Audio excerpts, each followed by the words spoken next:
Okay, I had so much fun making this cake. It was for my cousin's son's 7th birthday party, and he wanted an Avengers themed cake. Um, so I decided to do Spider-Man, Batman, and then a Hulk hand on top. So he wanted all funfetti layers. So that's what I did here. I started to stack. This is just the 10-inch cake layer. I didn't include the 8-inch one I made just because it's practically the same thing. So here I'm just spreading a thin, even layer of my American buttercream frosting onto the first cake layer. I took my time with this one since I knew a lot of people would be eating it. I wanted it to be perfect. So I just go around my cake turntable and smooth that out and add on my second layer. Do the same thing, just spread it out nice and even, and make sure as you go your cake layers are as straight as possible, because once you get to the top it's kind of difficult to move them around to get them even. I always like to add my top layer on upside down. As you can see, the edges at the top are so nice and neat and straight. They just look a lot nicer when you add on your crumb coat and your final frosting. Here I'm just adding my crumb coat. This is just a thin layer of frosting to trap in those crumbs. So that way when you do your final frosting, it's nice and neat and no crumbs are seen in it, and it's just the beautiful buttercream on the outside.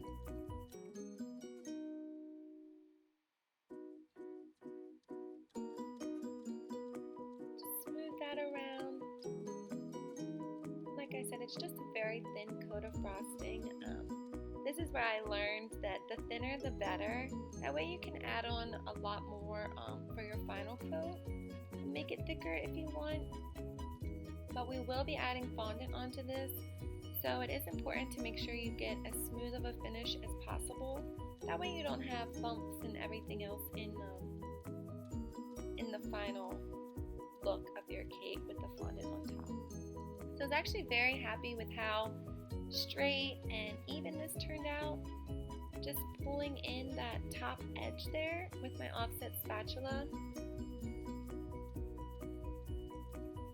This just creates that nice even edge.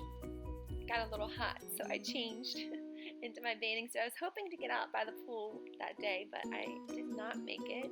I actually spent, I think, about 8 or 9 hours working on this, but it was so worth the beautiful finish. So I popped my cake in the fridge before I added my final coat of buttercream. And this just ensures that it's nice and firm when you add on that final layer, because if not, you'll just ruin the crumb coat that you already put down. So I'm just spreading that out as even as possible. Make sure you cover all the cake so you can't see any of the cake layers. If so, it's not that big of a deal since we will be covering this in fondant. But I just like to make it look as neat as possible. And then once you're finished, some people have different techniques. They'll use their offset spatula to get even sides the whole time. I like to use my bench scraper just so I can be as precise as possible when I'm going around my cake turntable.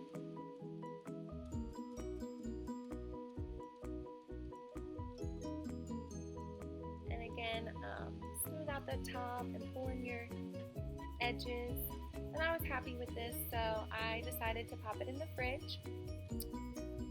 I actually let that sit in the fridge for a good half hour, maybe closer to an hour, because I did not want to risk ruining my cake when I put the fondant on. And this is actually my first time working with fondant in general, let alone covering a cake in it. So I just basically used techniques that I watched off of other YouTube videos.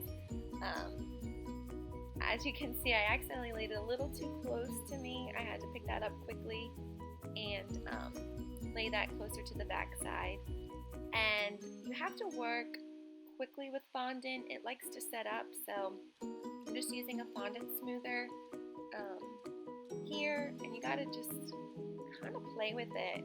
Keep going around, keep pulling out those creases down to the bottom, because you don't want to see any of that in your cake. It's kind of tricky, but I was pretty impressed for my first time doing it.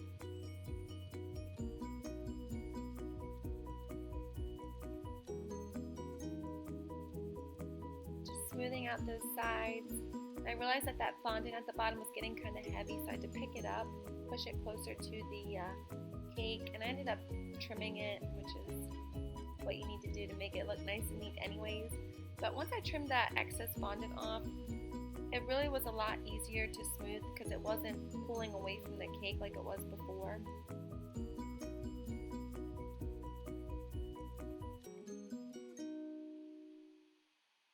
And this was the 8-inch cake. This will be our top tier.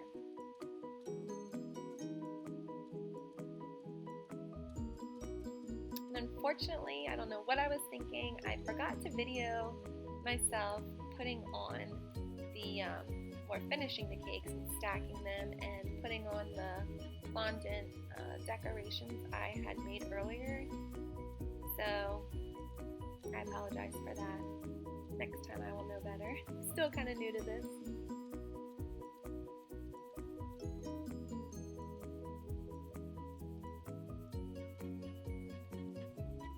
Just finish smoothing that out. Once you're done smoothing that and you're happy with it, pop that into the fridge. I wasn't trying to mess around with this cake, so I just kind of let it set as long as I could wait before continuing to work on it. So now I got my 10-inch cake layer.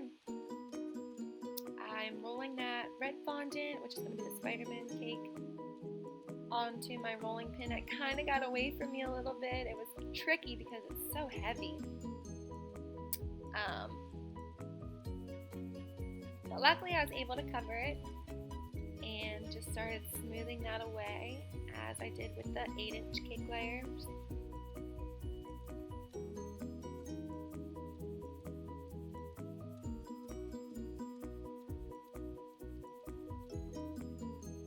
Just keep working that around, like I said, until you get all the air bubbles out, all the creases out. You just kind of got to be patient with it, but it's definitely doable. As I said, this was my first time doing this, and I was pretty impressed with myself.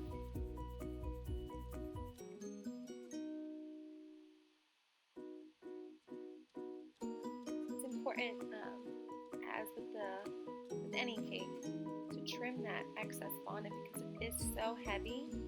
It pulls down and it pulls that fondant away from the base of your cake. So it is important when you feel comfortable enough that it's secure to cut that as soon as possible. That way you can really get it as neat and close to the cake as possible. That way it adheres properly. So I was really happy with this. I just finished smoothing out a little bit more and I popped that into the fridge. And in the meantime, I did put some wooden dowel rods into that 10-inch cake. I put in 6, 1 in the middle and 5 surrounding. And I stacked them. Here is just the Spider-Man cake.